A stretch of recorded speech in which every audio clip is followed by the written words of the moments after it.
Hello friends, आज मैं लेकर आई हूँ ये कैसी मोहब्बत का एपिसोड नंबर 7। कुछ लोगों को ये स्टोरी अच्छी नहीं लगी, पर जिन लोगों ने इस स्टोरी को पसंद किया और वीडियो को लाइक किया, उन सबको मैं थैंक्स बोलना चाहती हूँ। जिन लोगों ने कमेंट करके मेरा हौसला बढ़ाया, उन लोगों को भी मैं स्पेशली थैंक्स बोलना चाहती हूँ। आप लोग ऐसे ही मेरे फैन फिक्शन सुनते रहिए और मुझे प्यार देते रहिए। पिछले पार्ट के एंड में हमने देखा कि डॉक्टर वुई-वुक्शन के हस्बैंड के बारे में पूछ रहे थे। वो थक गया था, इसीलिए घर चला गया, जियान चेंग ने कहा, जो तभी केबिन के अंदर आया था। अच्छा ठीक है, ये आजकल के यंग कपल्स में जितना प्यार होता है उतनी लड़ाई, पर अच्छा हुआ कि वो ठीक टाइम पर पेशेंट को ले आए थे। जब पेशेंट को होश आ जाएगा तब मैं उनके हस्बैंड को बता दूंगा कैसे उनका ध्यान रखना है।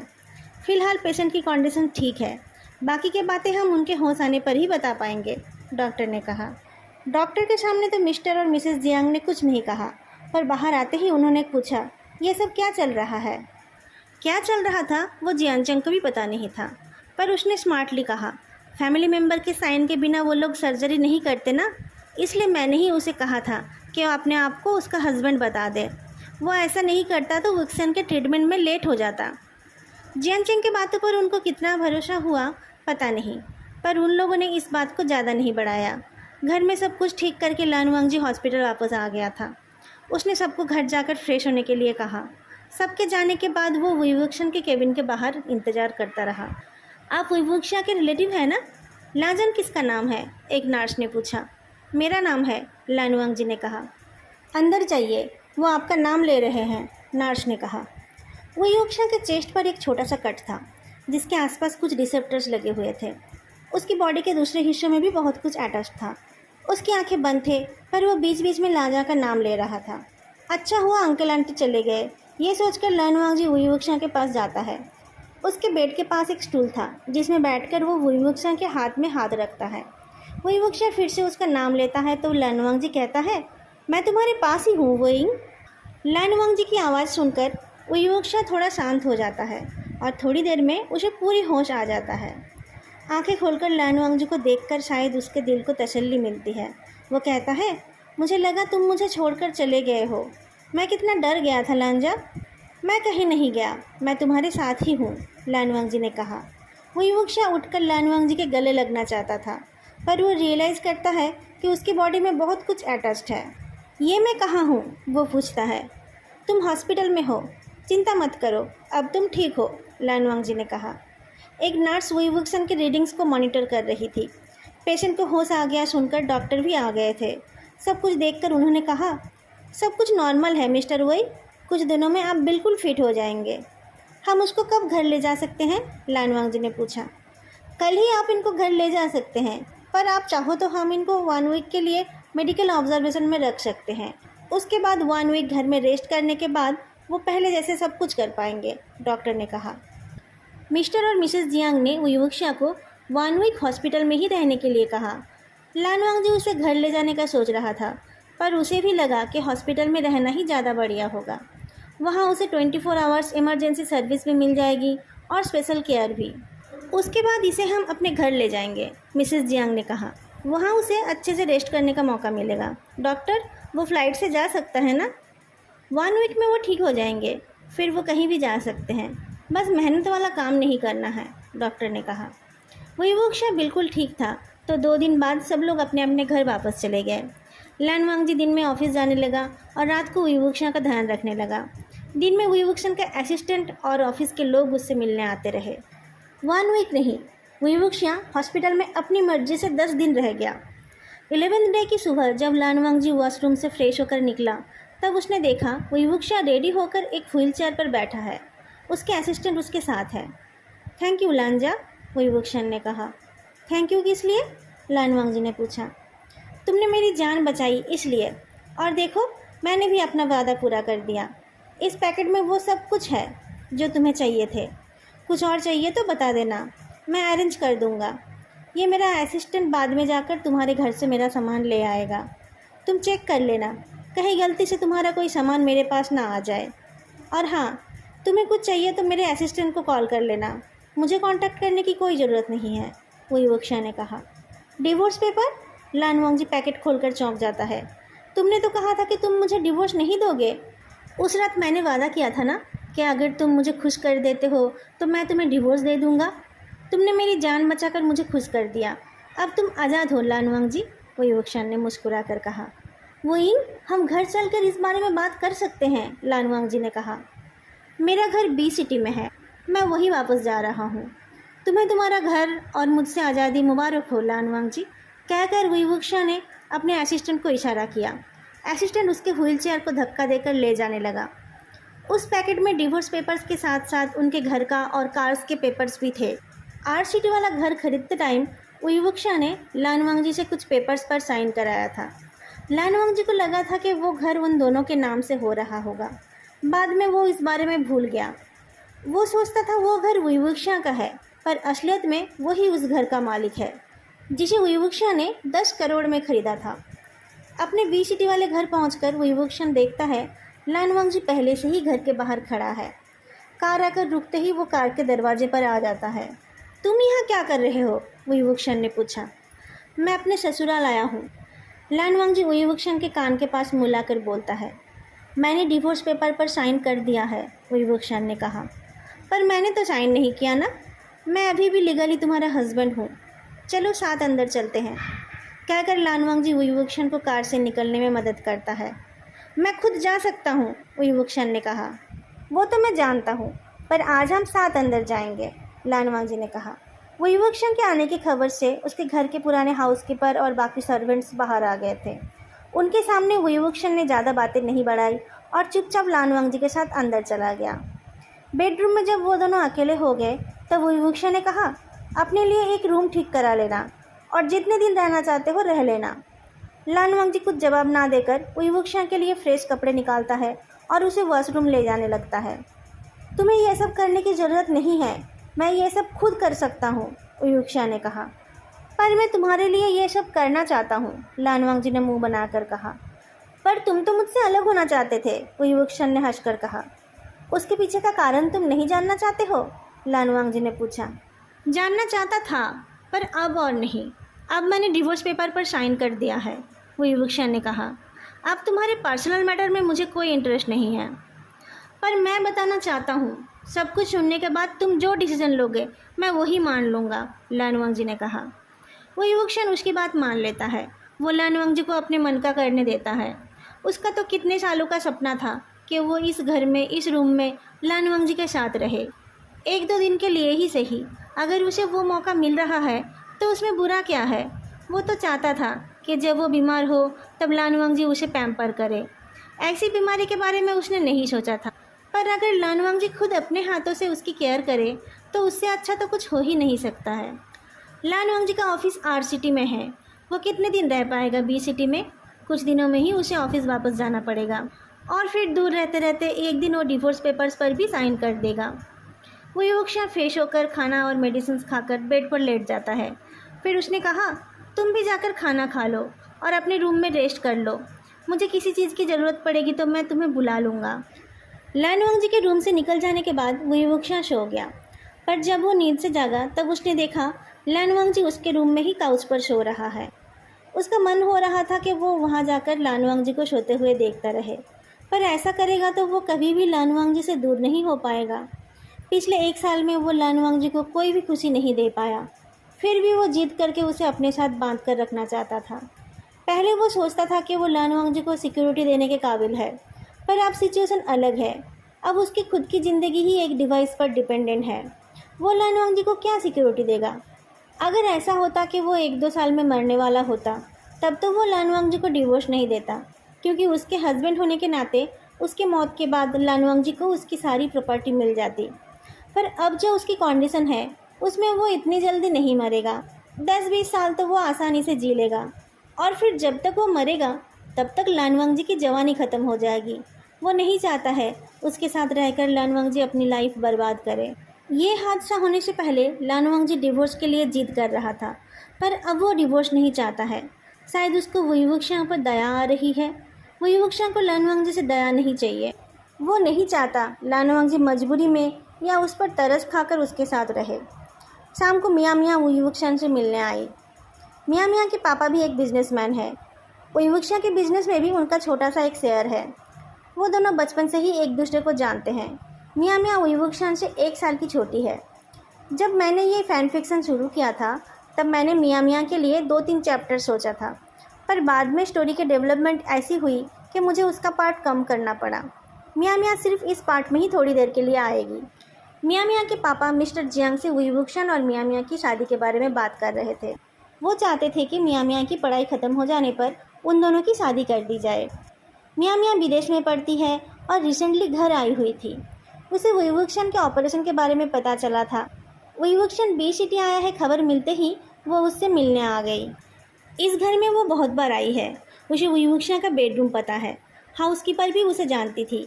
बिना किसी रोक टोक के वो वुईवुक्शान के कमरे में आ गई। वुईवुक्शान अपने बेड पर तकिए के सहारे बैठा हुआ था और दूर से लन वंगजी को देख रहा था। रूम का दरवाज़ा खुला था ताकि सर्वेंट्स के आने जाने से वुईवुक्शान की नींद में कोई प्रॉब्लम ना हो। खुला दरवाज़ा देखकर मियाँ मियाँ अंदर झांकती है तो उसे वुईवुक्शान दिखाई देता है। वुईवुक्शान कहकर वो अंदर आ जाती है। मियाँ मियाँ, तुम यहाँ क्या कर रही हो? तुम तो विदेश में पढ़ने गई थी ना?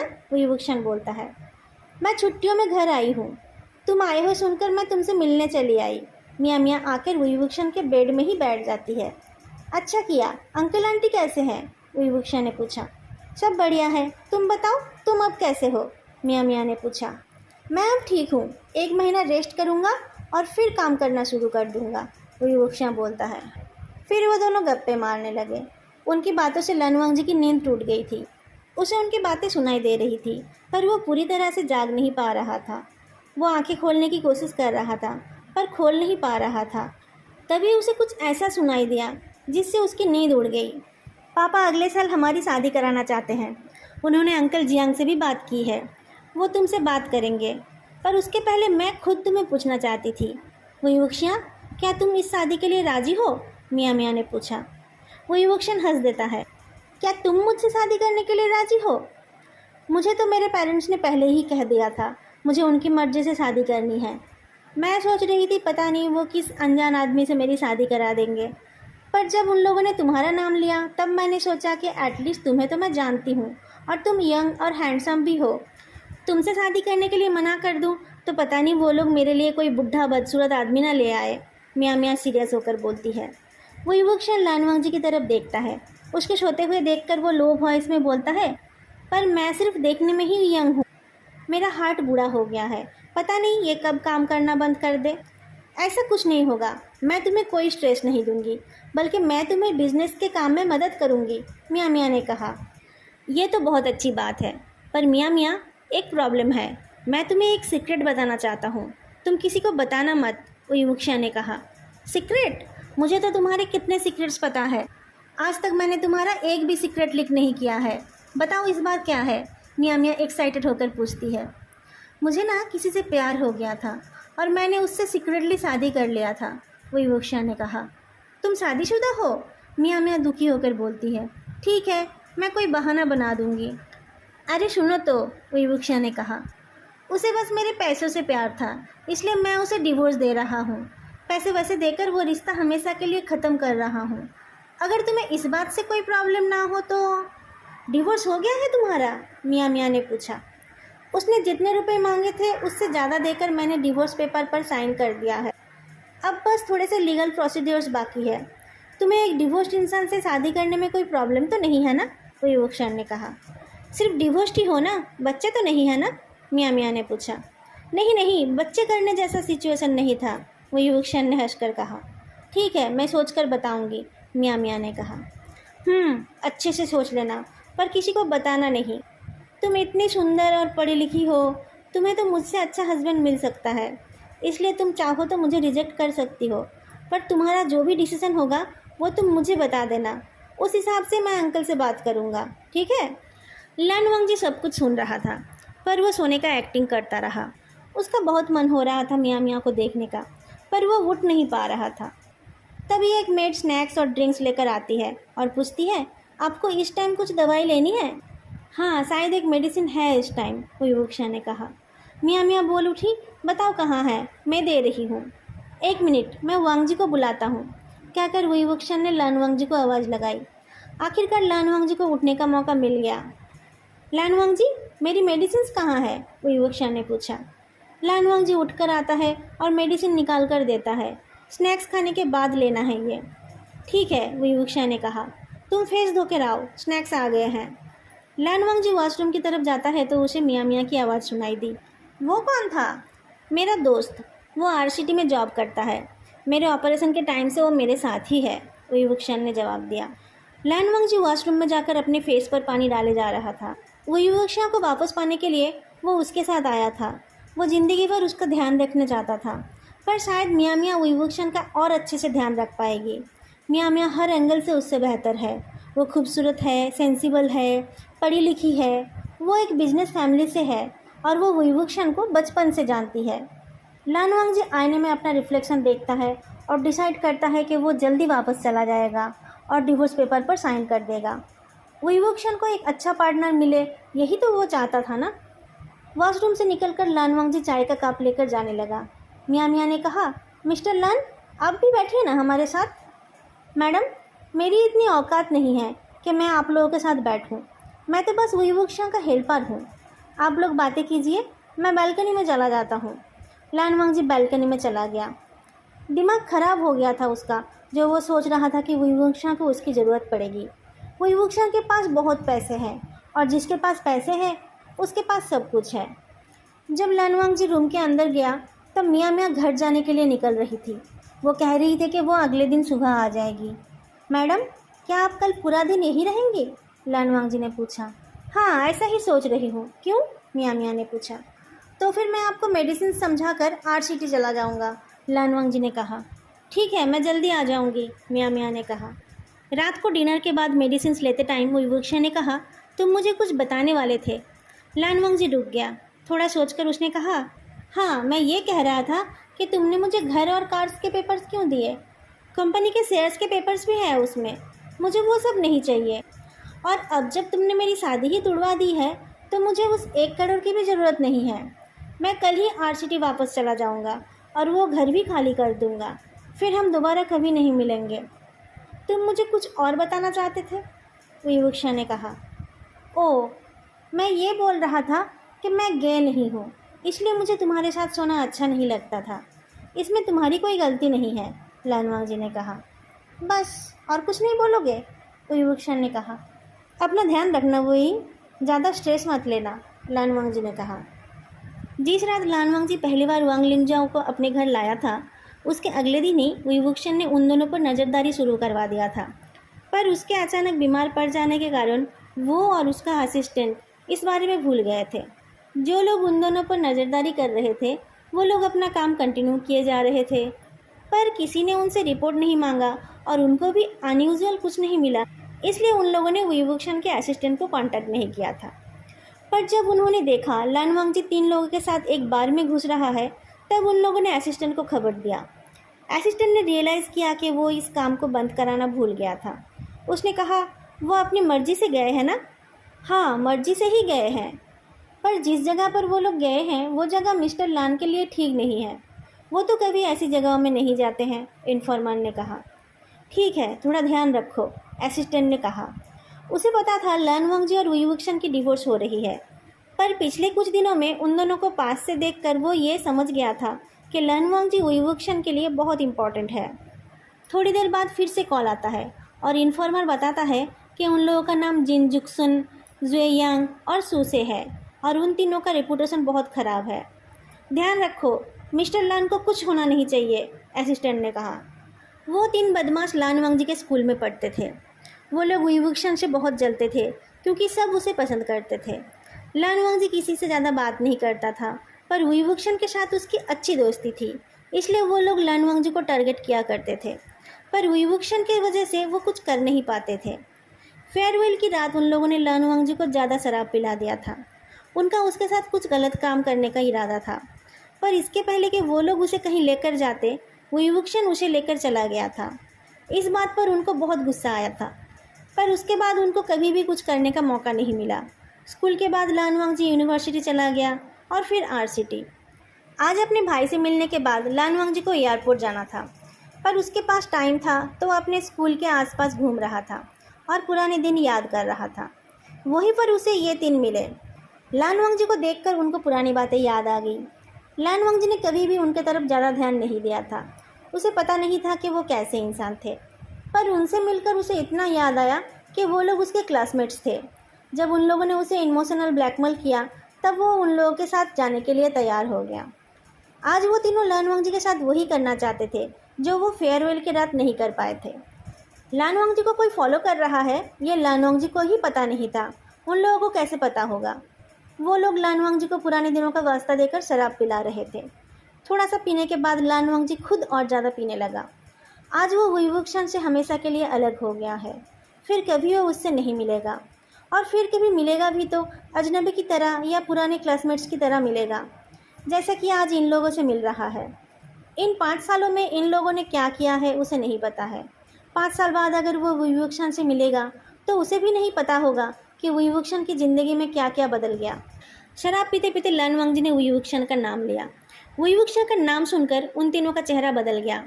वुईवुक्शन की वजह से ही उस रात उनका प्लान बिगड़ गया था, पर आज यहाँ वुईवुक्शन नहीं है। आज उन लोगों को कोई नहीं रोक सकता। वो लोग लान वंगजी को उस जगह पर ले जाने लगे जहाँ पर वो लोग ये सब गलत काम करते हैं, पर पता नहीं कहाँ से कुछ लोग आकर उनको मारने लगे और उनसे लान वंगजी को छीन लिया। वो लोग भी मारपीट करने लगे। उनका कहना था कि लान वंगजी उनका शिकार है। वो लोग उसे वापस लेने की कोशिश करते रहे, पर उनके आंखों के सामने से दूसरी टीम लान वंगजी को गाड़ी में भरकर लेकर चले गए। असिस्टेंट ने पहले वुईवुक्शन को कुछ नहीं बताया था, पर जब इतना सब कुछ हो गया तब उसे सब कुछ बताना ही पड़ा। लान वंगजी को कहाँ ले जाना है इस बारे में भी उसे वुईवुक्शन का इंस्ट्रक्शन चाहिए था। उसे घर लाने के लिए बोल दो और सीधा मेरे बेडरूम में भेज देना, वुईवुक्शन ने कहा। दोस्तों, आज का ये पार्ट मैं यही ख़त्म कर रही हूँ। नेक्स्ट पार्ट में ये स्टोरी ख़त्म हो जाएगी। आप लोगों को ये स्टोरी कैसी लग रही है ये बताना मत भूलना, और वीडियो को लाइक और चैनल को सब्सक्राइब भी कर देना। फिर मिलेंगे अगली वीडियो में, तब तक के लिए बाय।